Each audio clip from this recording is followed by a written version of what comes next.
আমি প্রায় সময় বার্লিন যাই, তবে আজকের যাওয়াটা একটু স্পেশাল। আজকে আমার কাছে একটা নয়েজ খাইট আছে, অর্থাৎ নিউজ আছে, এবং সেটা হচ্ছে আমার জন্য খুবই গুরুত্বপূর্ণ, হয়তো বা যদি এটা কাজ করে আর কি অ্যাকচুয়ালি। সো দেখা হবে বার্লিন থেকে। আমি এখন জার্মানির সবচেয়ে সুন্দর শহরগুলোর মধ্যে অন্যতম শহর হামবুর্গে আছি, এবং এই হামবুর্গ থেকে একটা সুখবর নিয়ে আপনাদের কাছে হাজির হয়েছি। সো যদি সুখবরটা জানতে চান তাহলে হচ্ছে যে আমার সঙ্গে থাকুন, দেখা হচ্ছে ভেরি সুন। সো আমি চলে আসছি এখন বার্লিনে, বার্লিন কাউলস্টফ। কি খুব এলোমেলো করে ফেলেছি, একবার বার্লিন একবার হামবুর্গ। অ্যাকচুয়ালি বার্লিন দিয়ে ভিডিও শুরু করলেও আজকের ভিডিওটা আমি হামবুর্গ গিয়ে শেষ করব, কারণ নার্সিংয়ে আউসবিল্ডিং করব এই ব্যাপারে আমি পুরোপুরি নিশ্চিত না। তাই আমি এর পাশাপাশি আরও কয়েকটা সেক্টরে আউসবিল্ডিং খোঁজা শুরু করি এবং অ্যাপ্লাই করা শুরু করি। এর পরবর্তীতে আমি আরও 2টা আউসবিল্ডিং ইন্টারভিউ ম্যানেজ করতে পারি, একটা বার্লিনে আর একটা হামবুর্গে। আপনারা হয়তোবা দেখেছেন আমি গত ভিডিওতে নার্সিং আউসবিল্ডিং ইন্টারভিউ নিয়ে কথা বলেছি, কিন্তু আজকের ভিডিওতে আমি নার্সিং ছাড়া বাকি যে 2টা ইন্টারভিউ ম্যানেজ করেছি এবং যে 2টা ইন্টারভিউ আমি দিয়েছি সেই ব্যাপারে কথা বলবো। চলেন বার্লিনের ইন্টারভিউ থেকে শুরু করা যাক এবং শেষ করব আমরা হামবুর্গে গিয়ে। আমি লেনসেন থেকে বাসে করে বিটেনবার্গ, দেন ট্রেনে করে বার্লিন পৌঁছাই। এই 3 ডিগ্রি তাপমাত্রার মধ্যে ঠান্ডা কিন্তু অনেক বেশি। মাইলস্টফে নামছি। এই জায়গায় হচ্ছে যে আমার মূল কাজ, যদি এটা ভালোভাবে কাজ করে তাহলে হচ্ছে যে আমার একটা আশা ছিল, যেটা হচ্ছে যে হয়তো পূরণ হবে। দেখা যাক কি হয়। আমি এখন মাইলস্টফে এসে পৌঁছাইছি। টফ মানে হচ্ছে যে গ্রাম, তবে এই এলাকাটা দেখে মনে হচ্ছে না এটা গ্রাম। হ্যাঁ, বার্লিনের মানে একবারে কিনারায়, বার্লিনের মানে যে বর্ডার আছে বর্ডারের কিনারায়, এরপরে আবার ব্রান্ডেনবুর্গ। বলে রাখা ভালো, আমি টোটাল 3টা আউসবিল্ডিং ইন্টারভিউ ম্যানেজ করতে পারি। এই 3টা আউসবিল্ডিং ম্যানেজ করতে আমি টোটাল 10 থেকে 12টা অ্যাপ্লাই করেছি। আমি প্রত্যেকটা অ্যাপ্লাইয়ের আগে কল দিয়ে কথা বলেছিলাম। অ্যাপ্লাইয়ের আগে কল দিয়ে কথা বললে অনেকটা ইমপ্রেশন ক্রিয়েট করা যায়। আমি যেটা মনে করি, কল দিয়ে কথা বললে এক্ষেত্রে আপনার আউসবিল্ডিং পাওয়ার সম্ভাবনা অনেকাংশে বেড়ে যায়, কারণ আপনি যখন কথা বলবেন তখন আপনার জার্মান স্কিল ওনারা বুঝতে পারবে, নাম্বার 1। নাম্বার 2, আপনি নিজেকে নিয়ে চাইলে অনেক কিছু জানাতে পারেন, যেটা আপনি কাভার লেটারে সবকিছু কাভার করতে পারবেন না। যারা ইতিমধ্যে বাংলাদেশে আছেন, B1 অথবা B2 পাস করে ফেলেছেন, তাদের জন্য একটা টিপস আপনাদেরকে বলবো, অ্যাপ্লাই করার আগে আপনারা কল দিয়ে কোম্পানিতে কথা বলতে পারেন অথবা ইমেল করতে পারেন। এর মাধ্যমে আপনি চাইলে একটা ইমপ্রেশন ক্রিয়েট করতে পারেন। সো এখন কথা বলা যাক আজকের ভিডিওর প্রথম ইন্টারভিউ। বার্লিনের মাইলস্টফের পাশেই ছোট্ট একটা বেকারিতে আমার ইন্টারভিউ হয়। ইন্টারভিউ নিয়েছিলেন ওই বেকারির ফিলিয়াল লাইটার অথবা ওই বেকারির হেড। অ্যাপ্লাই করার আগে কল করে কথা বলার কারণে ইন্টারভিউটা অনেকটা ক্যাজুয়ালি শুরু হলো। ইন্টারভিউ শুরু হওয়ার আগে আমাকে একটা কফি দেওয়া হলো। ওই বেকারিরই একটা ছোট্ট ক্যাফে ছিল, খুবই সুন্দর ডেকোরেশন, সিমসামের মধ্যে। নর্মালি ইন্টারভিউ শুরু হওয়ার আগে নিজের পরিচিতি জানতে চাই, বাট আমাকে বলা হলো, hello mein lieber Saidul, wir können dir die Ausbildung anbieten, aber vorher musst du Probearbeit machen. Sag mal, wann hast du Zeit? আমার সাথে খুবই ক্যাজুয়ালি কথাবার্তা শুরু হলো। আমাকে বললো, আমি যদি বাংলায় বলি ব্যাপারটা ঠিক এরকম দাঁড়ায়, প্রিয় সাইদুল, আমরা হচ্ছে তোমাকে আউসবিল্ডিংটা দিতে পারি, কিন্তু তোমাকে হচ্ছে এর আগে একদিন ট্রায়াল ওয়ার্ক করতে হবে। বলো তাহলে তোমার কখন সময় হবে। এর পরের উইক আমার স্কুল উইক ছিল ব্রান্ডেনবুর্গে। আমার যখন স্কুল উইক থাকে তখন আমি বার্লিনে থাকি। বার্লিনে আমার ছোট্ট একটা বাসা ছিল। সো আমি ইন্টারভিউতে আমার সিদ্ধান্ত জানালাম যে আমার স্কুল উইকে সময় আছে, তবে স্কুল শেষ হওয়ার পরে, অর্থাৎ আমি 3টা থেকে 6টা অথবা 4টা থেকে 6টা, এই 2-3 ঘন্টা করে আমি ট্রায়াল ওয়ার্কটা করতে পারবো। সো দেন আমাকে বলা হলো, dann kannst du 3 Tage bei uns arbeiten, danach können wir entscheiden und danach kannst du auch dein Gefühl ausdrücken. তো আমি 3 দিন কাজ করলাম আমার স্কুল শেষ হওয়ার পরে 2 ঘন্টা করে, টোটাল 3 দিনে 6 ঘন্টা। আমি কাজ করার পরে ওরা অনেক খুশি হলো, দেন আমাকে বললো যে আমার কাছে ফেয়ারট্রাক অথবা কন্ট্রাক্ট পাঠাবে।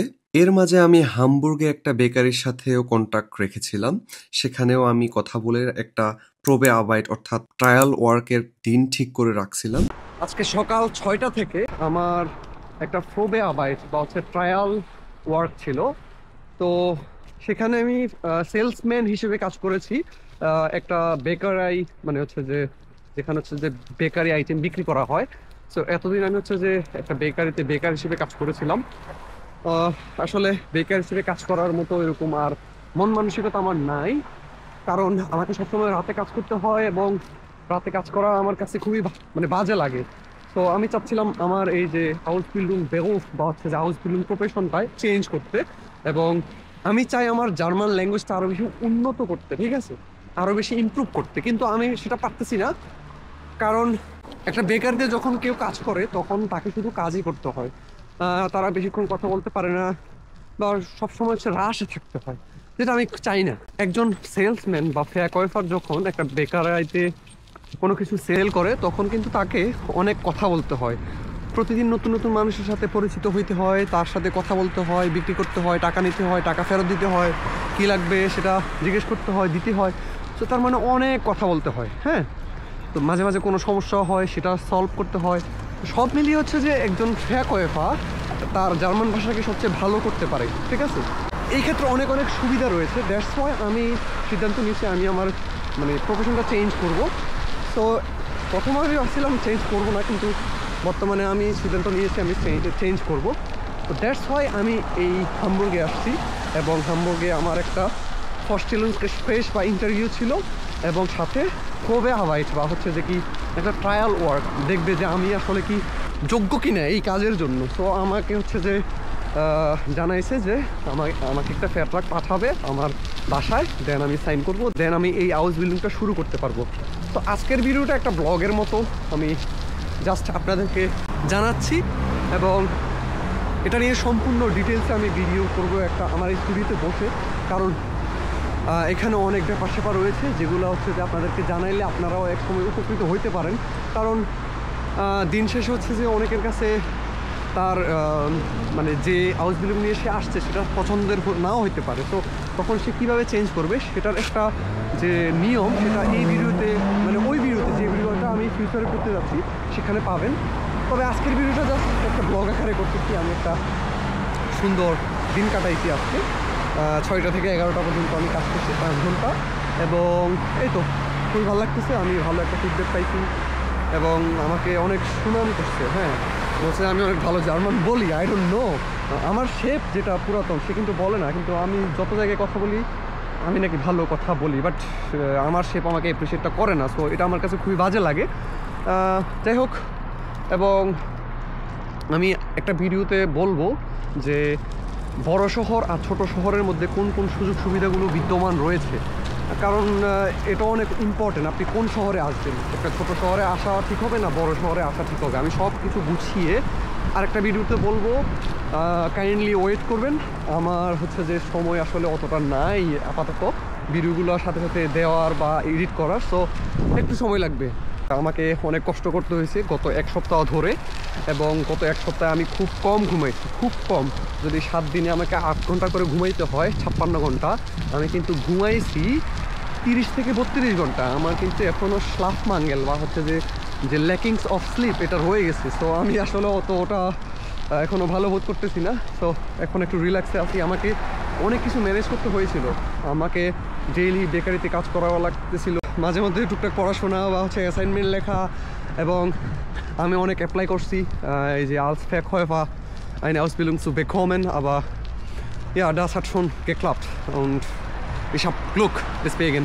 Also so আমার অবশ্যই অনেক ভাগ্য যে আমি অবশেষে এটা মানে পাইছি, আউসবিল্ডিংটা পাইছি, এবং পাইছি বলতে এখনও ফেরটাক পাইনি, হয়তো বা পাবো, আশা রাখতেছি যদি সব কিছু ঠিকঠাক থাকে। এখানে অনেক কমপ্লিকেটেড ব্যাপার আছে। একটা হাউস বিল্ডিং চেঞ্জ করা কিন্তু মুখে বলে দিলে না চেঞ্জ হয়ে গেলো এমনটা না, অনেক কিছু আছে এখানে, মানে অনেক ব্যাপার স্যাপার আছে যেগুলো আমি বলবো আমার ভিডিওতে, আমি বলবো।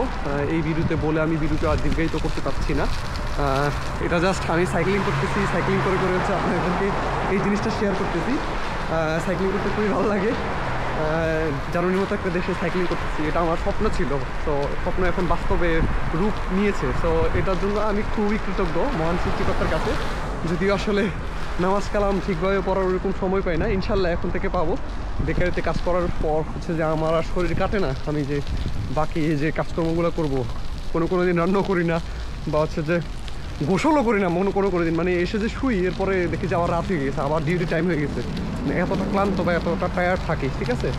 তো রাতে কাজ করা কিন্তু অনেক টায়ার্ডনেস এর একটা ব্যাপার, মানে টায়ার্ড হবেনই আপনি। সো এ কথা মাথায় রাখবেন। আমি কাউকে নিরুৎসাহিত করতেছি না যে বেকারিতে বা বেকার হিসেবে কাজ করার জন্য। আপনি অবশ্যই কাজ করবেন যদি আপনার ভালো লাগে, যদি আপনি রাত জাগতে পারেন, এই তো। এবং আমি আরও অনেক কথা বলবো, অনেক টিপস আপনাদেরকে দিব। যে কীরকম কোম্পানিতে আপনার আসলে ভালো হয়, কেন আসবেন, কীরকম শহরে আপনাকে আসতে হবে, অনেক কিছু আমি বলবো, অবশ্যই বলবো। তো এই তো আমি আমার ব্লগ এখানে শেষ করবো অ্যাকচুয়ালি। আমি জাস্ট সাইক্লিং করতেছি। তো সবাই ভালো থাকবেন, সুস্থ থাকবেন, দেখা হবে অন্য কোনো ভিডিওতে। টিল দেন আল্লাহ হাফেজ, আসসালামু আলাইকুম। না